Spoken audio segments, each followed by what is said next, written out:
বন্ধুরে আমার, বিধর্মীরা জানতে পেরেছিলেন মুসলমানের সবচেয়ে বড় শক্তি হলো নবী মুহাম্মদ। তাকে যদি ধ্বংস করা যায়, তাকে যদি ফিনিশ করা যায়, মুসলমানকে দুর্বল করা যাবে। তাকে ধ্বংস করতে না পারলে মুসলমানকে দুর্বল করা সম্ভব নয়। বন্ধু, 557 খ্রিস্টাব্দে কি ঘটনা ঘটলো আপনারা একটু মনটা দিয়ে শোনেন। বন্ধুরে আমার, ইহুদিরা নবীজিকে নবীজির রওজা মোবারক থেকে বের করার জন্য তারা চেষ্টা করলো।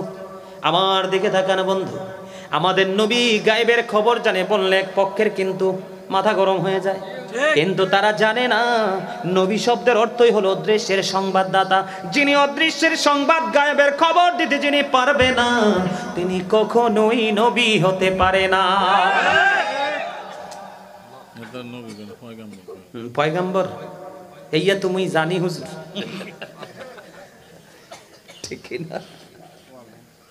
আর হুজুরে অবাক লাগলো, কত বড় পীর সাহেব কারবালার মাসে ইয়াজিদের প্রশংসা করে, আর আমি বলি ইয়াজিদ ইজ ক্যারেক্টারলেস। ঠিক, পীর সাহেব ইয়াজিদের প্রশংসা করে কারবালার মাসে। আল্লাহর হাবিব কয় আল হাসান ওয়াল হুসাইন সাইয়্যিদ শাবাবি আহলিল জান্নাহ। রাসূল বলতেছে Imam Hasan and Husain are the leader of younger people in জান্নাহ। আমার নবী বলতেছে যুবক, আজকে তোমরা যারা জান্নাতের বাগানে উপস্থিত হয়েছো তোমাদের জন্য গুড নিউজ। আমার নবী বলতেছে যেই যুবকেরা যৌবন কালে আল্লাহ রাসূলের সাথে প্রেম করবে, রাসূলের আহলে বাইতকে ভালোবাসবে, এর মধ্যে অন্যতম হলো ইমাম হাসান হুসাইন, তাদেরকে যারা ভালোবাসবে, আমার নবী বলেছেন উম্মত যুবকেরা তোমরা টেনশন করো না, তোমাদের জন্য জান্নাতের রিসেপশনে দাঁড়িয়ে থাকবে আমার দুই কলিজার টুকরা ইমাম হাসান হুসাইন। রাসূল বলেছেন Imam Hasan and Husain to my flower in the world. আমার রাসূল বলেছেন ইমাম হাসান হুসাইন দুই ভাই হলো দুনিয়ার আমার দুইটা ফুল। সুবহানাল্লাহ। শাইখে ইমাম হাসান হুসাইন নিয়ে ওয়াজ না কইরা করে কি কারিনিয়া, যে ইয়াজিদের উপদেষ্টা ছিল সারজুন বিন মানসুর রুমি, যিনি ছিলেন একজন ইহুদি। তিনি দিনের বেলা বারো নাচাতো, রাতের বেলা মদের আসর বসিয়ে অসৎ নারীদেরকে নিয়ে ডান্সিং করত, তাকে নিয়ে প্রশংসা করে। ইহুদিরা কি আমাদের বন্ধু না শত্রু? আমার কথা না, আল্লাহ বলেছেন ইন্নাল কাফিরিনা কানু লাকুম আদুওয়াম মুবিনা। আল্লাহ বলেছেন the heretics are the eternal enemy of the believers. ঈমানদারদের প্রকাশ্য শত্রু হলো বেঈমান কাফেরেরা। ঠিক, সেই বেঈমান হলো। দিকে তাকান, দয়া করে কথা বলবেন না। আপনারা যারা হজ করতে গেছেন নবীজির রওজা জিয়ারত করছেন নি? কথা কয় না।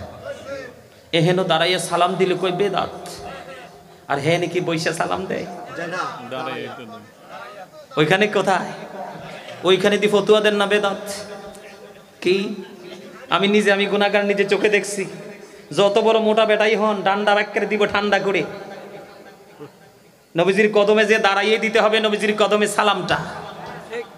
তো আপনি যে বললেন আমি নবীকে ভালোবেসে দাঁড়াইলাম, সূরা ফাতির 9 নম্বর আয়াত আল্লাহ কি বলছেন? ওয়াতুআযিরুহু ওয়া তুওয়াক্কিরুহু। আল্লাহ বলেছেন help him and respect him, তোমরা আমার হাবিবকে সাহায্য করো, সম্মান করো। তো আমি তো নবীকে ভালোবেসে দাঁড়াইছি, সম্মান করছি, তোমার ভালো না লাগে তুমি করো না, কিন্তু আমাকে বেদাতি বলে অ্যাঙ্কার করেছো। তুমি তো আমাকে বেদাতি বলনি, তুমি নবীর সাথে বেয়াদবি করেছো। সাবধান হয়ে কথা বলতে হবে। সম্বোধন কাকে করে বলো? রাসূলকে। সহজ জিনিস নয়। যে আল্লাহ নিজে হাবিবের প্রেমে পড়ে সব করলো, সেই হাবিবের শানে কথা বলতে সাবধান। বন্ধুরে আমার, হৃদয়ের জানালা খুলে সবাই শোনেন। খেলা দেখেন বন্ধু, প্রত্যেক দিন তারা দিনের বেলা বুজুর্গ সাজতো, আল্লাহর ওলি সাজতো, পীর সাহেব সাজতো। দিনে তারা ঘর থেকে বের হতো না। তোমরাও শুনে রেখো, কি হতো না? দিনের বেলা তারা ঘর থেকে বের হতো না। মানুষ মনে করত এর চেয়ে বড় সুফি পৃথিবীতে আর কেউ নেই। এতটাই বুজুর্গ লোকের সুরত ছিল। এখন আমাদের মাঝেও কিন্তু এরকম সুরত দাঁড়িয়ে আছে। কথা বলেন, আছে না নাই? বন্ধু, আমি কাউকে মিন করে বলছি না, বাস্তবতা তুলে ধরছি আপনাদের সামনে।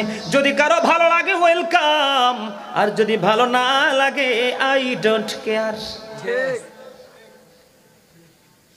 বন্ধুরে আমার দিকে নজরটা বাড়িয়ে দেন, পলকহীন দৃষ্টি দিয়ে হৃদয়ের জানালা খুলে শোনেন। বন্ধু দেখেন, 557 খ্রিস্টাব্দের ঘটনা আমি আপনাদেরকে শোনাচ্ছি বন্ধু।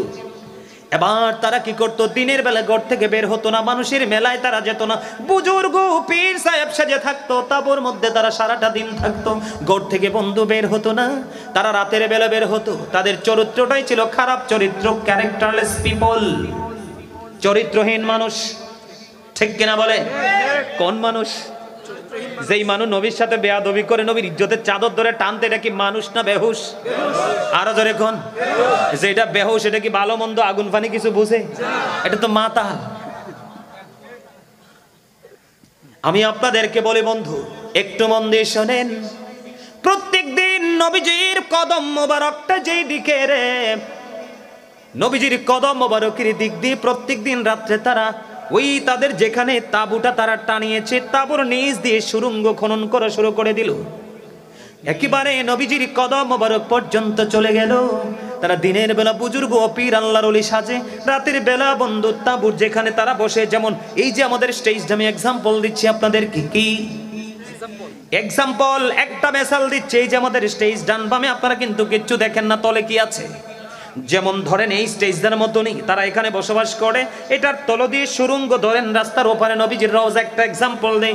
তারা দিনের বেলা বুজুর্গ, রাতের বেলা বন্ধু তারা এখান থেকে মাটি খনন করে জান্নাতুল বাকির মধ্যে মাটিগুলো তারা রেখে দেয়। এমন করতে করতে করতে করতে বন্ধু দুশ্মনেরা নবীজির কদম মোবারক পর্যন্ত চলে গেল। এমন মজার খবর বন্ধু, কখনোই ইমানদারকে বিরক্ত করতে পারে না। ইমানদারের হৃদয় আলো বেশি প্রেম বন্ধু যুক্ত হয়, ঠিক কিনা বলেন? একেবারে নবীজির কাছাকাছি চলে গেল। এবার বন্ধু নবীজি ঘুমের ঘরে সুলতান নুরউদ্দিন জঙ্গির ঘরে যাইয়া হাজির। কোথায়? সুলতান নুরউদ্দিন জঙ্গির ঘরে গিয়ে হাজির হয়ে গেল আমার নবী সুলতান নুরউদ্দিন জঙ্গি। একে একে 3 দিন পর্যন্ত সে ঘুমন্ত ঘুমের ঘরে দেখতে পাইলেন নবীজি সুলতান নুরউদ্দিন জঙ্গির ঘরে গিয়ে হাজির। রে সুলতান, ও সুলতান, ষড়যন্ত্রের শিকার আমি নবী মুহাম্মদ, তুমি সেখান থেকে উদ্ধার করতে হবে। এক এক করে 3 দিন পর্যন্ত সুলতান নুরউদ্দিন জঙ্গি স্বপ্নে দেখলেন 20 জন সৈন্য। কিতাব প্রমাণ করেছে বন্ধু কয়জন? 20 জন সৈন্য নিয়ে তিনি 3 দিন অতিক্রম করে বন্ধু মদিনাতুল মুনাওয়ারায় কদমটা বাড়িয়ে দিলেন। কয়দিন সফর করলেন? 3 দিন তিনি রাস্তা অতিক্রম করলেন 20 জন সঙ্গী নিয়ে। মদিনায় এসে বন্ধু তিনি এলান করে দিলেন, তৎকালীন সময়ে প্রেসিডেন্টকে তিনি আমন্ত্রণ জানালেন, এই ইয়াং ম্যান, আঙ্গুল বরাবর 2টা টুপি ছাড়া, একটা আমার দিকে তাকায় হাসে, এখন হাসিটা একটু বাড়ছে, একদম নাক বরাবর চোখ চাইলেন। আমি কিন্তু ওয়াজ শেষ করে দিচ্ছি ভাই, ডিস্টার্ব করো না, মন দিয়ে শোনো। 3 দিন 20 জন সৈন্য নিয়ে 3 দিন সময় নিয়ে তিনি মদিনায় চলে আসলেন। কোথায়? মদিনাতুল মুনাওয়ারায় তিনি কদমটা বাড়িয়ে দিলেন। প্রেসিডেন্ট থেকে, প্রধানমন্ত্রী থেকে তিনি অনুমতি নিলেন। কয় কি অনুমতি? কয় আমি একটা পয়গাম নিয়ে এসেছি আপনার কাছে। কয় পয়গামটা কি? এই সকল মদিনাবাসীকে আমি গিফট করব। আল্লাহু আকবার। আসলে কি তিনি গিফট করতে আসছে? বন্ধু নবীজি যে এক এক করে সুলতান নুরউদ্দিন জঙ্গির করে 3 দিন গভীর রজনীতে স্বপ্ন যোগে দেখা দিয়েছেন। আমার নবী 2 জন ব্যক্তির চেহারা সুলতান নুরউদ্দিন জঙ্গিকে দেখিয়ে দিয়েছেন। সুলতান নুরউদ্দিন জঙ্গি এক এক করে 3 দিন এই স্বপ্ন দেখে 2 জন লোকের চেহারা তিনি আইডেন্টিফাই করেছেন, শনাক্ত করেছেন। এবার তিনি এলান করে দিলেন, আমি পুরস্কৃত করতে চাই গোটা মদিনাবাসীকে। ওকে ফাইন, চমৎকার নিউজ। এবার তিনি অনুমতি দিয়ে দিলেন। অনুমতি দিয়ে দেওয়ার পরে বন্ধু এবার তিনি পুরস্কার বিতরণী কাজ শুরু করে দিল। পুরস্কার বিতরণ করতে করতে করতে করতে করতে করতে বন্ধু তিনি সব মানুষকে পুরস্কার দিয়ে শেষ করে দিল। কিন্তু ওই যে নবীর কাল 2 দুশমন, তাদের চেহারা খুঁজে পায় না। সুলতান নুরউদ্দিন জঙ্গি টেনশনে পড়ে গেল। এবার তিনি প্রশ্ন করলেন যে তোমাদের মাঝে আমার পুরস্কার পাইনি এমন কোন লোক আছে কি? এবার বললেন, হ 2 জন লোক আছে নবীজির রওজা মোবারকের কাছে। ওরা অত্যন্ত বুজুর্গ, অত্যন্ত ভালো মানুষ, অত্যন্ত চরিত্রবান মানুষ। কয় তাই নাকি? কয় হ। সুলতান নুরউদ্দিন জঙ্গি বলে, তোমাদের চোখের সামনে সে মুমিন, আর আমার কাছে তারাই হলো নবীজির সবচেয়ে বড় দুশমন। এবার সুলতান নুরউদ্দিন জঙ্গি ডেকে ডেকে বললেন, তোমরা টেনশন করো না, আমাকে সঙ্গে নিয়ে চলো। ওই 2 জন মানুষ কোথায় অবস্থান করতেছে। এবার উপস্থিত মানুষগুলো দলবল নিয়ে সুলতান নুরউদ্দিন জঙ্গির স্পেশাল সিপাহী 20 জনকে নিয়ে চলে গেলেন। নবীজি রওজা মোবারকের কাছে, নবীজি রওজা মোবারকের কাছে গিয়ে বন্ধু দেখতে পাইলেন সুন্দর চমৎকার তাঁবুটা নিয়ে রেখেছে। এবার বললেন তোমরা বের হও। বের হওয়ার পরে ওরা বের হলো। বের হওয়ার পরে বলল তোমাদের বিছানাটা সরাও। বিছানাটা সরানো হলো। বিছানার নিচে নজর দিয়ে চাইয়া দেখে পাঁচ বন্ধু তক্তা বিছিয়ে রেখেছে। এবার সুলতান নুরউদ্দিন জঙ্গি বললেন তক্তাগুলো এখান থেকে সরিয়ে নাও, আউট করো তক্তাগুলো। বন্ধু সরিয়ে নেওয়া হলো।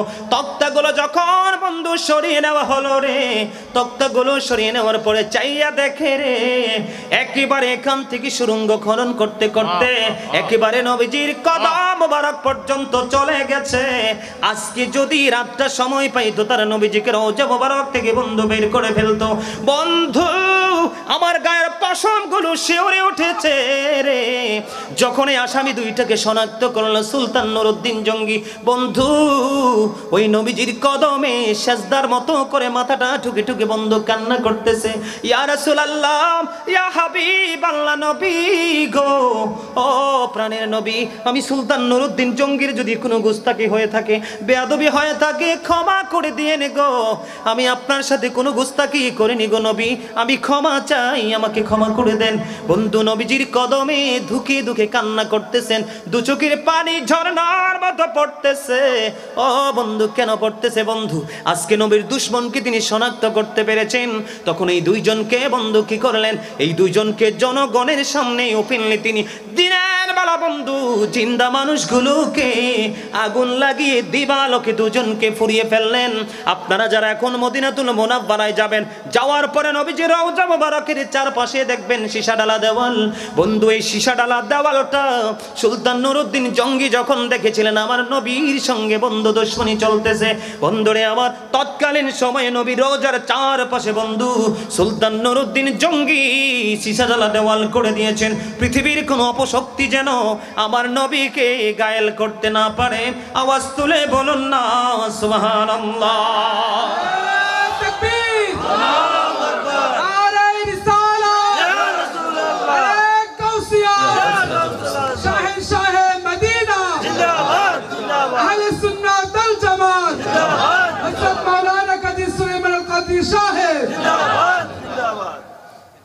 আপনাদের হৃদয়ে কি কিছু ধুলা লাগেনি? হৃদয়ে কি সাড়া দেয়নি? আঘাত লাগেনি? ঠিক 557 খ্রিস্টাব্দে এই ঘটনার পরেই নবীজির রওজার চারপাশে সীসাডালা দেওয়াল তৈরি করা হয়েছিল। আর আজকে আমরা নবীর দুশমনরা যদি 500টা টাকা দেয়, একটু যদি মাছ কিনে দেয়, একটু যদি গোস্ত কিনে দেয়, একটু যদি মিষ্টি কথা বলে, আমরা পৃথিবীর লালসায় তাদের দিকে চলে যাই। একটা বেলা খাবার যদি খাওয়ায়, আমাদের মিলাদকে বেদাত বলে, আবার সেই বাড়িতে খাবার দাওয়াত দিলে দল বল নিয়ে খায়। আমি যেই জায়গাটাকে দেখতেই পারি না সেই জায়গাটাকে হৃদয় থেকে ঘৃণা করব। মুখে বলবো ভালোবাসি না, আবার সেই মুখ দিয়ে সুস্বাদু খাবারগুলো ভক্ষণ করব। এটাই হলো সবচেয়ে ভয়ের জায়গা। সম্মানিত উপস্থিতি, ফেরেশতারা কি দামি না? আরো জোরে বলেন, দামি না?